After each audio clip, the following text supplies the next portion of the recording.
có những cái địa điểm rất là thân thuộc nhưng mà nhìn nó rất là xa lạ, đúng không? Các bạn thấy ở đây nhìn một cái cảnh quay lên phim á, thì tôi chưa biết sao nhưng mà chắc là nhìn nó cũng giống một cái bến tàu nào đó của nước ngoài ha. Họ thấy ha, đây là bến sông.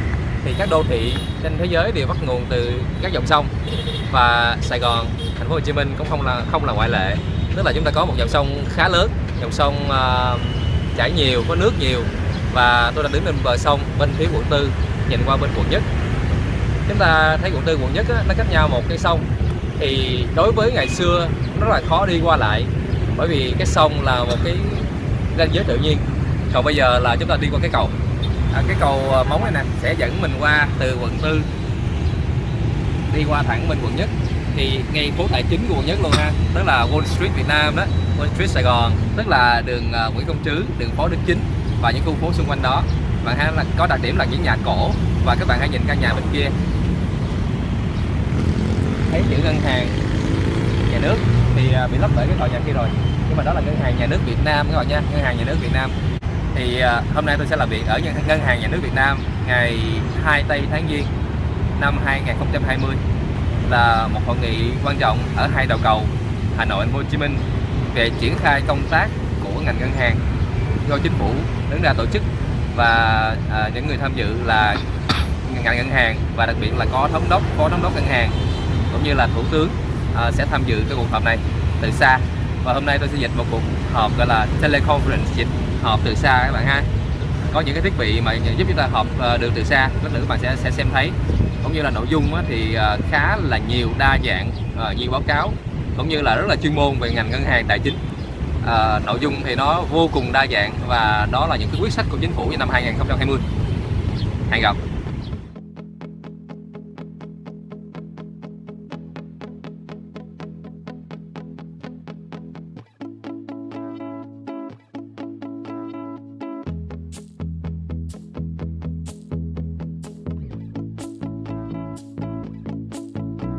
Chúng ta đang đứng trước đây là một cái thang máy mà chắc là cũng phải 100 năm rồi.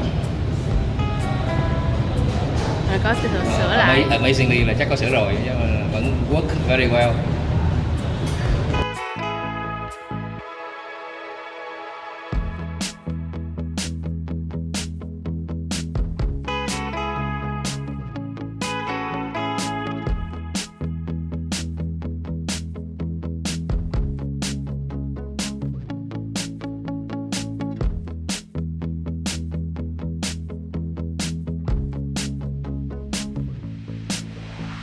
Chương trình sáng nay là chương trình hội nghị trực tuyến từ các đầu cầu của các tỉnh vào ngày đầu năm. Thì đây là một cái thông lệ hàng năm, chính phủ sẽ nói chuyện với các ngành, trong đó có ngành ngân hàng, để triển khai nhiệm vụ cho năm mới, năm 2020. Và đây là một hội nghị mà các bạn thắc mắc là vì sao cần phải có dịch cabin. Thì hôm nay dịch cabin, lý do là vì các giám đốc ngân hàng, các hội đồng quản trị cũng như là các nhân vật các ngân hàng hoạt động tại Việt Nam thì có rất là nhiều người nước ngoài ở trong khán phòng nội cầu Thành phố Hồ Chí Minh ở đây, ở ngân hàng nhà nước Việt Nam, và họ đang đeo tai nghe chuẩn bị nghe cái bản dịch của chúng tôi. Hôm nay sẽ cái chiều chính là từ Việt sang Anh các bạn nha, Việt Anh. Can see we are in Ho Chi Minh City. We received it just a moment, so we cannot print out completely. So we are continuing to send emails to follow up for the institutions through the emails. Đây là tập tài liệu mà chúng tôi mới vừa nhận được cách đây 1 phút. Okay. Thì nhiều bạn sẽ hỏi là biết làm việc như thế nào, làm sao mà chuẩn bị kịp, thì xin thưa các bạn là không có thời gian chuẩn bị kịp. Cái này chuẩn bị rồi các bạn nha, tức là chuẩn bị 4 tiếng đồng hồ và 30 năm đại khái như thế nha. Thì phải có trong đầu mình hết rồi, chứ các bạn nghĩ bao nhiêu đi ngay mà làm sao mà dịch kịp trong 1 phút, làm sao coi kịp, tức là không coi kịp luôn. Tôi coi là coi cái gì, coi headline. Ở đây thì em có 10 mục, hôm nay có 10 mục nha. Hôm nay khả năng là phát biểu là không có chuẩn bị trước toàn bộ các bạn nha, cho nên là chúng tôi sẽ dịch cùng cho đầu cầu Thành phố Hồ Chí Minh mà không có cái tài liệu chuẩn bị trước.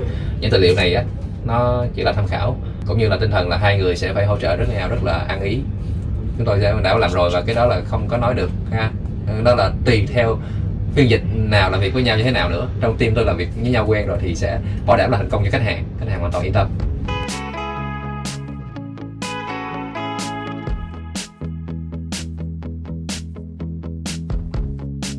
Các bạn có muốn biết là sau khi dịch á, thì một người phiên dịch mà tận tụy á, nó sẽ ra thế nào không? Thì hãy nhìn đây, đây là khuôn mặt sau khi dịch 4 tiếng đồng hồ nha.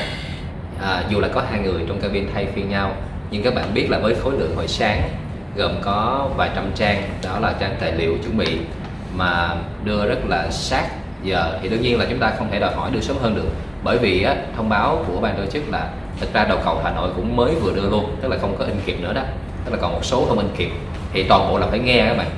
Mà cái cách dịch ở teleconference này nó khác với dịch cabin bình thường chỗ nào?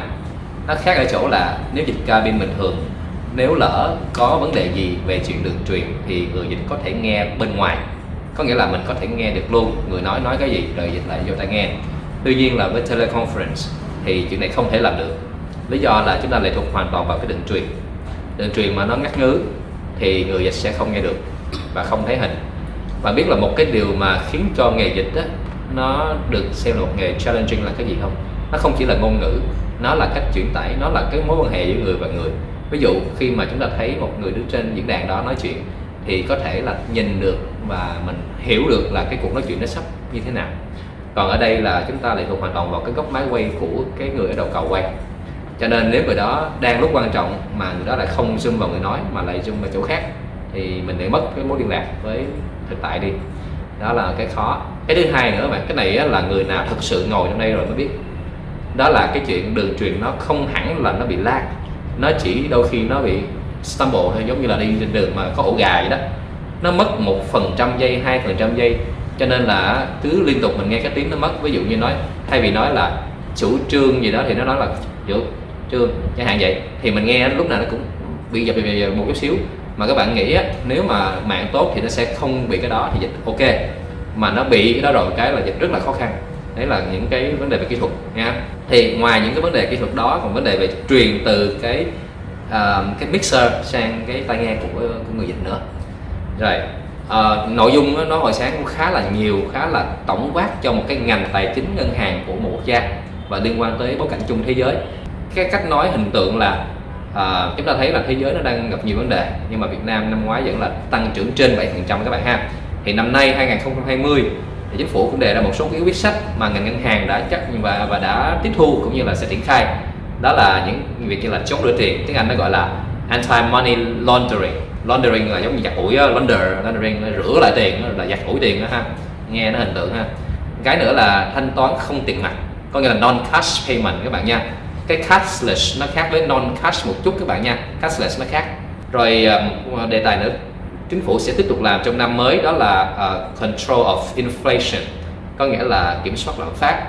Ở đây kiểm soát là control, nó khác với manage là quản lý các bạn nha. Cái chuyện này là phải kiểm soát, có nghĩa là phải have control over inflation chứ không phải là manage, bởi vì chúng ta không có manage cái chuyện lạm phát, chúng ta có manage risk, tức là chúng ta phải quản lý rủi ro nha. Rồi một đề tài nữa năm nay sẽ làm đó là thắt chặt những cái như là phát triển về tín dụng các bạn biết. Tại vì cách đây nhiều năm thì Việt Nam đã tăng trưởng tín dụng rất là cao, hẳn là 5 phần phát triển tín dụng thì nó mới là 1 phần của GDP, thì đó là phát triển tương đối là nó không có tính bền vững. Còn bây giờ phát triển của Việt Nam là mang tính thực chất, có nghĩa là khoảng hai mấy % của một cái điểm phát triển tín dụng thì nó ra là 1 GDP nha. Đó là rất là hay. Và đề tài rất là mới đó là về kỹ thuật công nghệ, là có một số đề xuất là nên đưa công nghệ vào cuộc chơi này, và ngân hàng Việt Nam sẽ là một trong những ngân hàng là tiên tiến.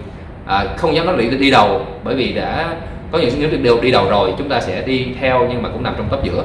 Đó là về fintech và những cái dịch vụ về tài chính ngân hàng theo kiểu mà blockchain các thứ, các bạn lưu ý blockchain nha. Cái đó là hoàn toàn là cái hợp lý, và fintech là fin là finance và tech là technology nha. Cái đó không liên quan gì tới tiền ảo hết nha. Ok, này các bạn có nhiều người lặp lại đánh lần với hai cái khái niệm đó không đúng. Ngành ngân hàng là ngành mainstream, ngành chính quy, cho nên là chúng ta đang nói về áp dụng công nghệ kỹ thuật vào trong ngành ngân hàng. Cái khó khăn nữa khi mà dịch thế này là người speaker sẽ không có bài trước các bạn, bởi vì là diễn ra ở nhiều nơi. Thì cái đầu cầu mà tôi ngồi ở thành phố Hồ Chí Minh, người nói thì ở Hà Nội, cho nên là không có đưa bài trước. Câu hỏi là làm sao mà cái đầu cầu chính là Hà Nội có thể thấy được là cái gì diễn ra trong những khán phòng ở những tỉnh thành khác, chẳng hạn như Đà Nẵng, thành phố Hồ Chí Minh, Cần Thơ, vân vân. Thì câu trả lời là có những camera gọi là trực tiếp truyền hình nó đưa vô cái hệ thống teleconference này luôn, là họp trực tuyến, gọi là họp trực tuyến toàn quốc. Anh thấy là quy mô rất là hay ha. Cái này nó tiết kiệm rất là nhiều chi phí luôn, thay vì phải đem mấy trăm đại biểu, cả ngàn đại biểu đem về Hà Nội, tức là chúng ta phải có bay rồi xe cộ và các thứ chi phí rất là lớn. Bây giờ tiết kiệm được rất là nhiều nha, và nhanh chóng tiện lợi nữa. Ví dụ nha, riêng thành phố Hồ Chí Minh đã là 450 đại biểu rồi mà phải chia làm 2 khán phòng ở lầu 2 và lầu 3 của Ngân hàng Nhà nước Việt Nam. Như vậy thì các bạn tưởng tượng những tỉnh thành khác nữa là bao nhiêu nha, mấy ngàn người. Thì cái chuyện này chúng ta không thể nào mà đem 5-6 ngàn người đó tới một nơi được chung, và thực tế là không chỉ là được, đúng không? Thành ra là cái chuyện teleconference này là áp dụng công nghệ và tôi thấy rất thú vị. Trước giờ mình dịch teleconference cũng nhiều, dịch livestream cũng nhiều, dịch trực tiếp truyền hình cũng có.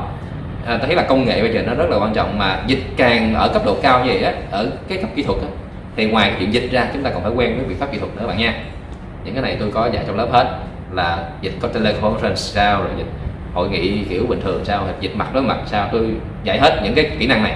Bởi vì đó là những kinh nghiệm trong số 20 năm mà mình đi sưu tập được, mình có thể trả bằng một số cái gọi là phải nghiên cứu, phải có một số sai sót nhỏ nhỏ nữa. Bây giờ thì các bạn sẽ không phải sai sót, bởi vì tôi sẽ truyền lại cái đó nha. Đề tài này đề tài rất là chuyên ngành, rất là khó, nghề banking, mà nói như lời của một người bạn của tôi làm giám đốc một ngân hàng.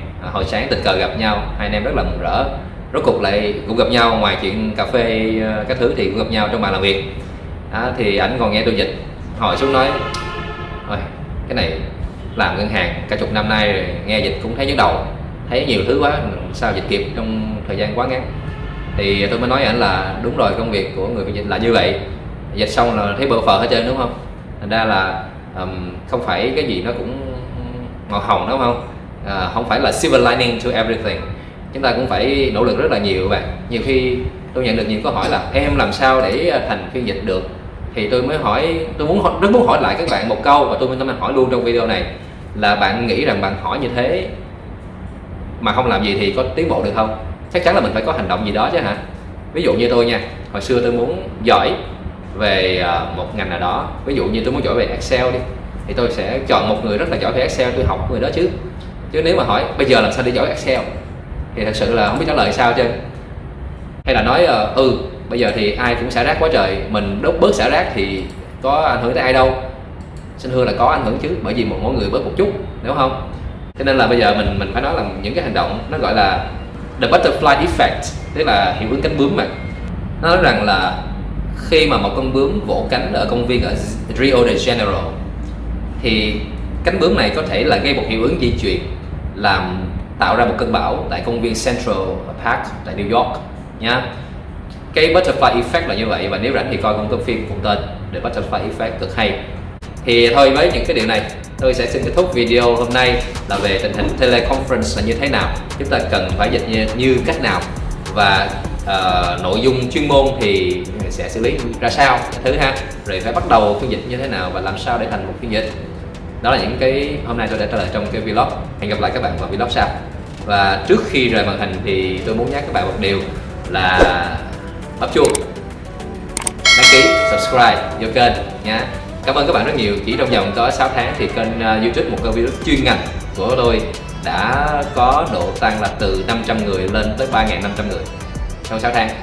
Thì đó là nhờ sự ủng hộ của các bạn. Xin cảm ơn. Hẹn gặp lại.